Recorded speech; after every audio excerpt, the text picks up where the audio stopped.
ಇನ್ನು ಸಂಸತ್ ಅಧಿವೇಶನದ ಎರಡನೇ ದಿನವೂ ಲೋಕಸಭೆ ಹಾಗೆ ರಾಜ್ಯಸಭೆಯಲ್ಲಿ ಕೋಲಾಹಲ ಏರ್ಪಟ್ಟಿದೆ. ಮತದಾರರ ಪಟ್ಟಿ ಪರಿಷ್ಕರಣೆ ವಿಚಾರ, ಆಮೇಲೆ ಸಂಚಾರ್ ಸಾಥಿ ಅಪ್ಲಿಕೇಶನ್ ಅನ್ನ ಕಡ್ಡಾಯ ಮಾಡ್ತಾ ಇರುವಂತ ವಿಚಾರ ಇದೆಯಲ್ಲ, ಇದನ್ನ ಇಟ್ಕೊಂಡು ಸಂಸತ್ತಿನ ಹೊರಗೂ ಒಳಗೂ ವಿಪಕ್ಷಗಳು ಪ್ರತಿಭಟನೆ ನಡೆಸಿವೆ.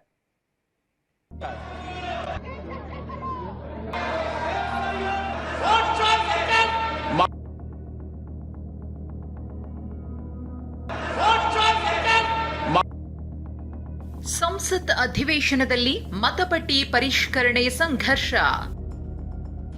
ಸಂಸತ್ತಿನ ಹೊರಗೂ ಒಳಗೂ ವಿಪಕ್ಷಗಳಿಂದ ಪ್ರತಿಭಟನೆ. ಸಂಸತ್ ಅಧಿವೇಶನದ ಎರಡನೇ ದಿನವೂ ವಿಪಕ್ಷಗಳ ಪ್ರತಿಭಟನೆ ಮುಂದುವರೆದಿದೆ. ಲೋಕಸಭೆ ಕಲಾಪದ ಆರಂಭದಿಂದಲೇ ವಿಪಕ್ಷಗಳು ಎಸ್ಐಆರ್ ಕುರಿತು ಚರ್ಚೆ ಆಗಬೇಕೆಂದು ಆಗ್ರಹಿಸಿದ್ರು. ಆದರೆ ಸ್ಪೀಕರ್ ಅದಕ್ಕೆ ಒಪ್ಪದಿದ್ದಾಗ ಸದನದ ಬಾವಿಗಿಳಿದು ಸದಸ್ಯರು ಘೋಷಣೆ ಕೂಗಿದ್ರು. ಓಟ್ ಚೋರ್ ಗದ್ದಿ ಚೋಡ್, ಅಂದ್ರೆ ಮತಗಳ್ಳತನ ಮಾಡಿದವರೇ ಗದ್ದುಗೆ ಬಿಟ್ಟುಕೊಡಿ ಅಂತ ಘೋಷಣೆ ಕೂಗಿದ್ರು. एक विवरण सभा पटल पर रख दिया गया। Question number 22 doctor D Ravi Kumar माननीय गृह राज्य मंत्री जी, उत्तर सभा पटल पर रख दिया।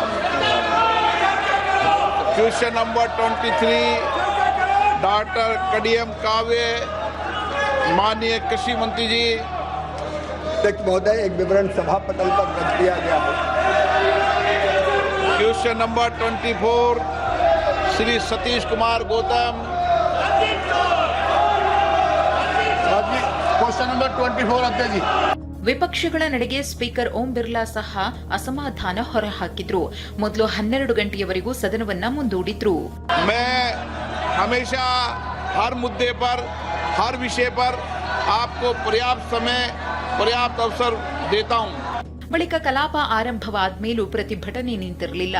ಹೀಗಾಗಿ ಕೇಂದ್ರ ಸಂಸದೀಯ ವ್ಯವಹಾರಗಳ ಸಚಿವ ಕಿರಣ್ ರಿಜಿಜು ಚರ್ಚೆಗೆ ನಾವು ಸಿದ್ಧ ಎನ್ನುತ್ತಲೇ ಚುನಾವಣೆ ಸೋಲಿನ ಹತಾಶೆಯ ಸಿಟ್ಟನ್ನ ಇಲ್ಲಿ ಹೊರಹಾಕಬಾರದು ಅಂತ ವಿಪಕ್ಷ ನಾಯಕರನ್ನ ಛೇಡಿಸಿದ್ರು. ಸಂಚಾರ್ ಸಾಥಿ ಆಪ್ ಕಡ್ಡಾಯಕ್ಕೆ ವಿಪಕ್ಷಗಳ ವಿರೋಧ. ಇದು ಗೂಢಾಚಾರಿಕೆ ಆಪ್ ಅಂತ ವಿಪಕ್ಷಗಳ ಆಕ್ರೋಶ. ಒಂದು ಕಡೆ ಎಸ್ಐಆರ್ ವಿಚಾರವಾಗಿ ವಿಪಕ್ಷಗಳು ಸಂಸತ್ತಿನಲ್ಲಿ ಹಂಗಾಮ ಸೃಷ್ಟಿಸುತ್ತಿವೆ.